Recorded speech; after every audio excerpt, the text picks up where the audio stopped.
Amma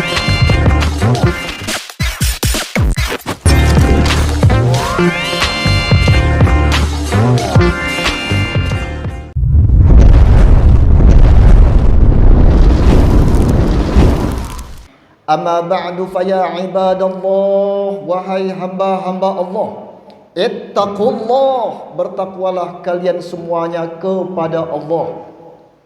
Sebagaimana Allah Ta'ala firmankan dalam Al-Quranul Karim, a'udzu billahi minasyaitonir rajim, bismillahirrahmanirrahim. Ya ayyuhalladzina amanu, wahai orang-orang yang beriman, ittaqullah, bertakwalah kalian semuanya kepada Allah, haqqa tuqatihi, dengan sebenar-benarnya ketakwaan. Kemudian di akhir ayat ini Allah Ta'ala nyatakan, wala tamutunna, jangan sekali-kali kalian mati, jangan sampai roh kalian terpisah dari jasad kalian. Kalian tinggalkan anak, istri, harta, keluarga yang diperjuangkan, illa wa antum muslimun, kecuali kalian dalam keadaan berpasrah diri, tunduk patuh mengabdi kepada Allah Subhanahu wa taala, atau dalam keadaan husnul khatimah. Wa qala an-nabiy sallallahu alaihi wasallam, ittaqillaha haitsu ma kunta wa atbi'is sayyi'atal hasanata tamhuha wa khaliqin nas bi khuluqin hasanin.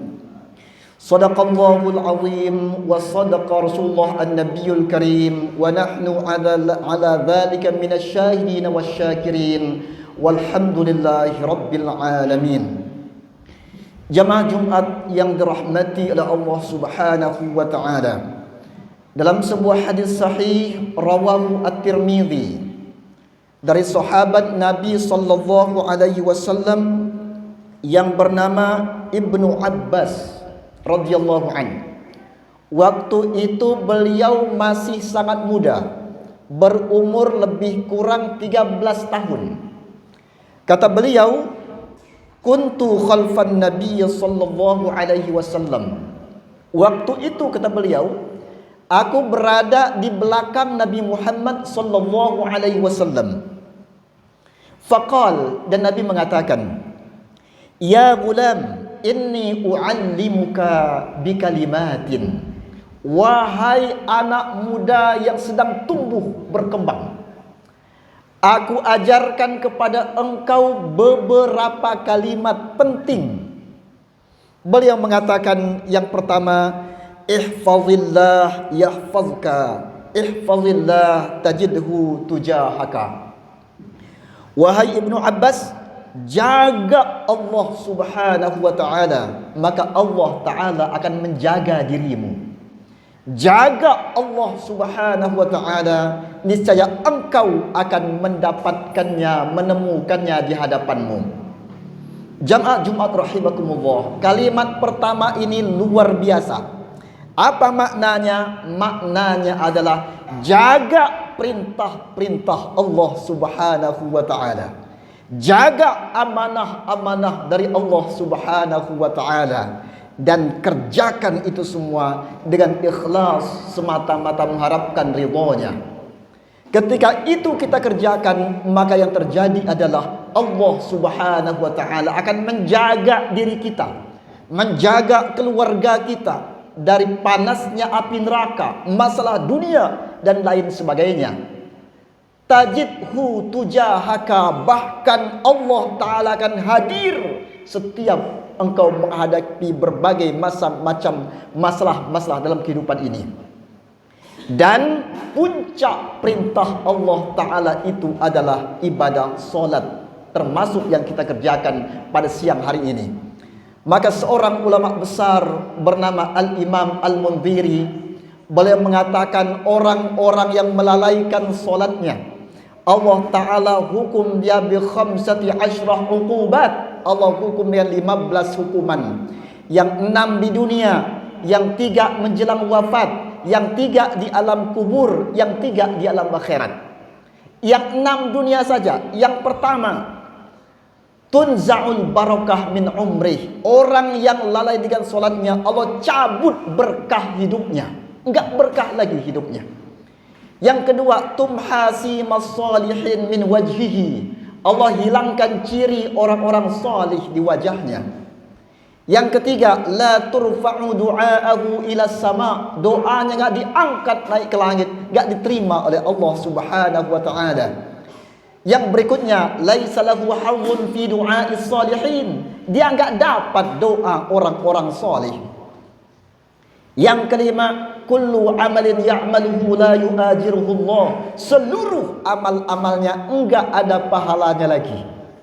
Kemudian yang keenam, yang terakhir, takhruju ruhahu bighairi iman. Allah cabut rohnya dari jasadnya tanpa membawa iman. Na'udzubillah thumma na'udzubillah.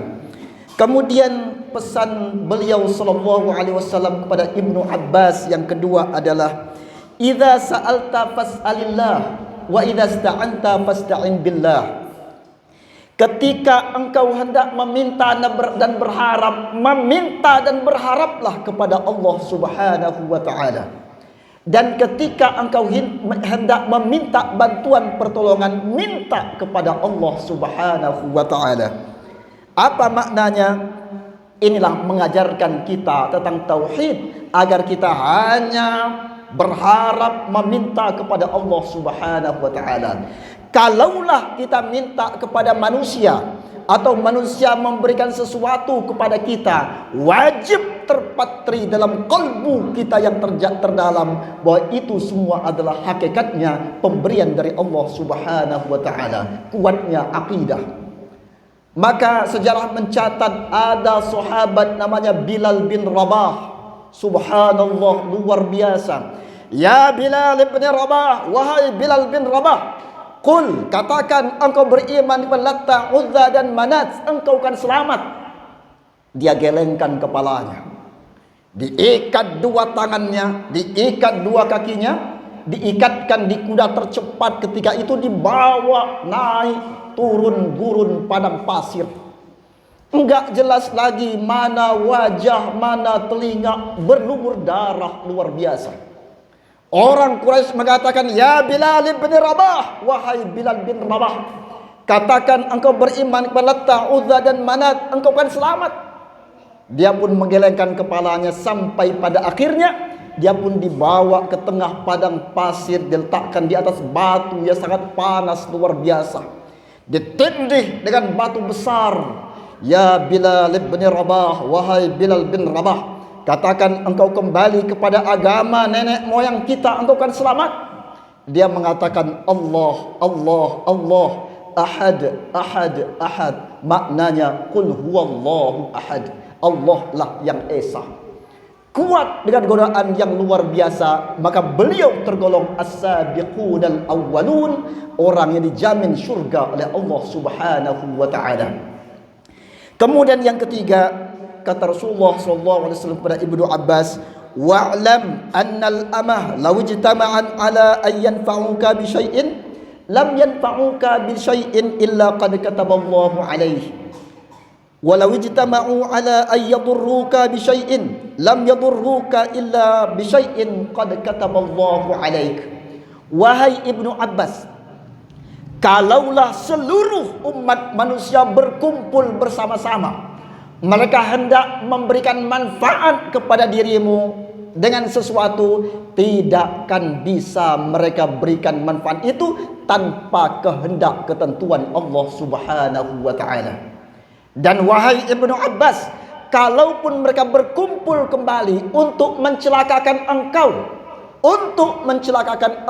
dengan sesuatu, tidak akan pernah mereka bisa mencelakakan engkau kecuali itu atas ketentuan dan kehendak Allah Subhanahu wa taala.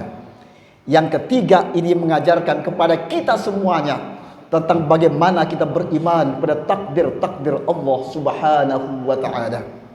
Jamaah Jumat yang dirahmati oleh Allah Subhanahu wa taala, tiba masanya nanti kita akan diminta pertanggungjawaban di hadapan Allah Subhanahu wa taala. Tiba masanya nanti dunia ini akan kita tinggalkan. Tengok, renungkan sebentar rumah-rumah yang kita tempati pada saat ini. ada anak-anak kita, ada cucu-cucu kita. Tiba masanya nanti anak semakin dewasa akan pergi, mereka meneruskan perjuangannya masing-masing. Cucu kita pun sama, kan pergi, mereka meneruskan perjuangan cita-cita mereka masing-masing. Tinggallah kembali kita sendirian di rumah, yang mungkin usia kian berlanjut, badan yang dirasa pun kian ada, kian terasa. Datang anak kita, ayah ini uang, gantilah gentengnya sudah runtuh-runtuh itu. Meleleh air mata sang ayah, untuk apa lagi nak? Enggak ada yang mau nempatin rumah ini. Datang anak kedua, ayah ini tembok sudah pecah-pecah, rusak-rusak, ini uang dicat kembali. Menetes air mata sang ayah, untuk apa lagi lah nak? Ayah pun enggak mungkin kan terlalu lama lagi ada di alam dunia ini. Maka murid Imam Asy-Syafi'i rahimahullah berkata, wahai tuan guru, ajarkan kepada kami suatu kalimat yang jika kalimat itu kami pegang teguh-teguh, kami kan selamat di dunia ini. Wafat husnul khatimah, masuk surga tanpa hisab. Imam Asy-Syafi'i mengatakan, jadikan dunia ini sebatas telapak tanganmu ini. Kejar dunia, kejar prestasi, jangan lewat dari telapak tangan ini. Yang kedua, jadikan akhirat itu merasuk ke jiwamu yang paling dalam. Dan yang ketiga, jadikan kematian itu di pelupuk matamu. Barakallahu li wa lakum fil Qur'anil azim, wa nafa'ani wa iyyakum bima fihi minal ayati wadh-dhikril hakim, wa taqabbala minni wa minkum tilawatahu innahu huwas sami'ul alim. Fastaghfiruh innahu huwal ghafurur rahim.